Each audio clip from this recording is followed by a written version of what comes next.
आज हम सुनाने जा रहे हैं कार्तिक माह की बड़ी ही पौराणिक कथा। एक गांव में एक ब्राह्मण दंपति रहते थे। वह प्रतिदिन गंगा और यमुना नदी में स्नान करने जाते थे। गंगा यमुना नदी दूर होने के कारण ब्राह्मण की पत्नी रोज आने जाने की वजह से थक जाती थी। एक दिन ब्राह्मणी ने ब्राह्मण से कहा कि स्वामी, अगर हमारा एक पुत्र होता तो कितना अच्छा होता।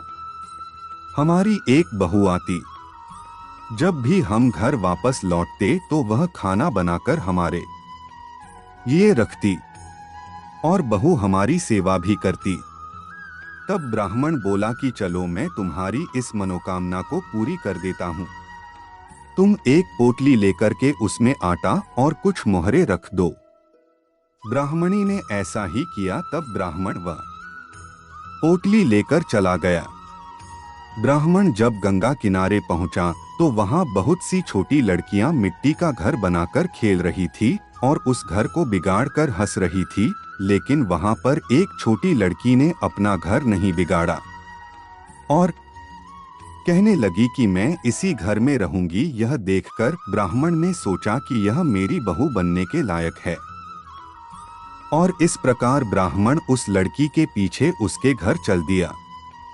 घर पहुंचते ही वह उस छोटी लड़की से बोला कि बेटा, तुम अपनी माँ से पूछो कि मेरी पोटली में जो आटा है उसे तुम्हारी माँ छान करके मेरे लिए 4 रोटियां बना देगी क्या। छोटी बेटी माँ के पास गई और उनको सारी बात बताई। तब बेटी की माँ ने कहा, हाँ, मैं ब्राह्मण के लिए रोटियां बना दूंगी, तुम उनसे आटा ले आओ। ब्राह्मण ने वह आटा दे दिया। जब छोटी बेटी की माँ आटा छानने लगी तब उसमें से मोहरे निकली। बेटी की माँ ने सोचा कि जिसके घर में इतनी मोहरे हो वह कितना धनवान होगा। ऐसा सोच करके बेटी की माँ ने रोटियां बना करके ब्राह्मण के आगे रख दिया और उनसे पूछने लगी कि क्या आपका कोई पुत्र है। मैं आपके पुत्र से अपनी बेटी का विवाह करना चाहती हूँ।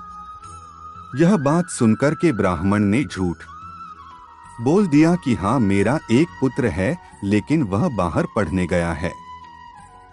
अगर तुम्हारी इच्छा हो तो तुम खोरे कटोरे से अपनी बेटी का विवाह करके मेरे घर भेज सकती हो। तब लड़की की माँ ने कहा, ठीक है, मैं खोरे कटोरे से अपनी लड़की का विवाह कर दूंगी।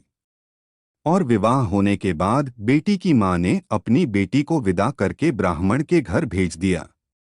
तब ब्राह्मण अपनी बहू को लेकर घर जाता है और अपनी पत्नी से कहता है, भाग्यवान, देखो, मैं तुम्हारे लिए बहू लेकर आया हूं। तब ब्राह्मण की पत्नी अंदर से बोली कि हमारा तो कोई बेटा है ही नहीं, तो बहू कहां से लेकर आ गए।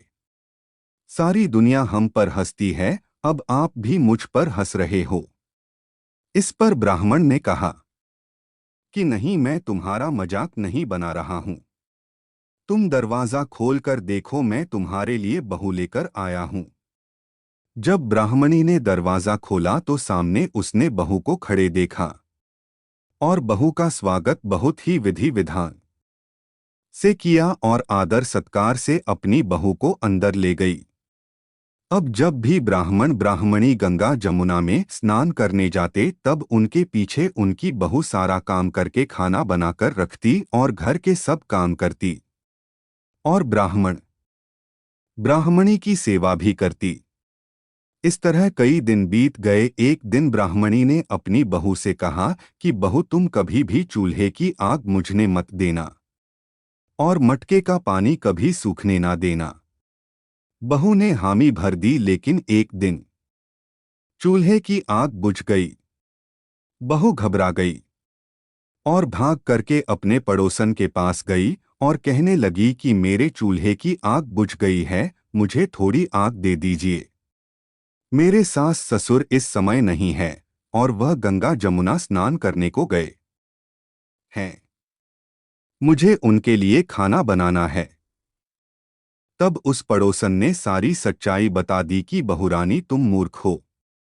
इनका तो कोई बेटा है ही नहीं। यह पति पत्नी तुमको मूर्ख बनाकर अपना स्वार्थ सिद्ध कर रहे हैं।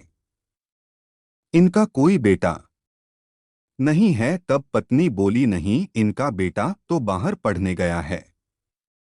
इस पर पड़ोसन हंसने लगी कि और कहने लगी कि यह ब्राह्मण तुमसे झूठ बोलकर तुमको यहाँ लेकर के आ गया है, उनके कोई बेटा नहीं है, यह बांझ बाझिन है। तब बहू रानी रोने लगी और कहने लगी, अब आप ही बताइए मैं क्या करूं। तब पड़ोसन बोली, तुम्हारे जब सास ससुर आए तो तुम बिना नमक की दाल और जली रोटियां दे देना। पड़ोसन ने उसको अच्छे से सिखाया पढ़ाया। इसके बाद बहू अपने घर वापस चली गई। जब ब्राह्मण ब्राह्मणी घर वापस आए तो बहू रानी उनसे कुछ ना बोली और ना ही उनका आदर सत्कार किया और ना ही उनके कपड़े धोए और उनको जला हुआ खाना दे दिया। तब सास बोली, बहू आज यह कैसा खाना बनाया है। तब बहू गुस्से से बोली, एक दिन खराब खाना खा लोगे तो तुम्हारा कुछ बिगड़ नहीं जाएगा। और अपने सास ससुर को उसने खूब उल्टा सीधा कहा और अपने पड़ोसन के पास चली गई और अपने पड़ोसन से पूछने लगी कि अब आगे मुझे क्या करना है। तो पड़ोसन ने उसे सिखाया कि अब तुम पूरे घर की मालिकाना चाबी मांग लेना। अगले दिन जब सास ससुर गंगा स्नान को जाने लगे तब बहू ने उनसे घर की चाबी मांग ली। सास ने वह चाबी खुशी खुशी दे दी। सास ससुर के चले जाने के बाद बहू ने घर के सभी दरवाजे एक एक करके खोलना शुरू किया। जब पहला दरवाजा खोला तो उसने कमरे में देखा कि हीरे जवाहर से कमरा भरा हुआ है। इसके बाद उसने दूसरा दरवाजा खोला, उसमें अनेकों वस्त्र थे। तब पश्चात उसने तीसरा दरवाजा भी खोल दिया। तब उसने देखा कि वहां सभी देवी देवताओं का वास है और एक बहुत ही सुंदर युवक तपस्या कर रहा है। सुंदर युवक बहू से बोला कि मैं तुम्हारा पति हूँ, अभी मैं तपस्या कर रहा हूँ, जब मेरे माता पिता घर आएंगे तब तुम यह दरवाजा खोलना। बहू अपने पति को देखकर बहुत खुश हुई और उसने दरवाजा बंद कर लिया और इसके बाद वह 16 सिंगार करके तैयार हुई और अपने सास ससुर के लिए और पति के लिए खाना बनाया और अपने सास ससुर का इंतजार करने लगी। जब बहू के साथ ससुर आए तब बहू ने अपने सास के पैर दबाए और बहुत ही आदर सत्कार किया और अपनी सास से बोली कि माँ, आप इतनी दूर जाती हो तो थक जाती होंगी, आप घर पर ही स्नान कर लिया करो। तब सास बोली, बेटी गंगा जमुना घर पर कहाँ आ पाएंगे, मेरे घर पर गंगा जमुना कहाँ बहेगी। तब बहू बोली, माँ गंगा यमुना हमारे घर पर ही बहती है, चलिए मैं आपको दिखाती हूँ।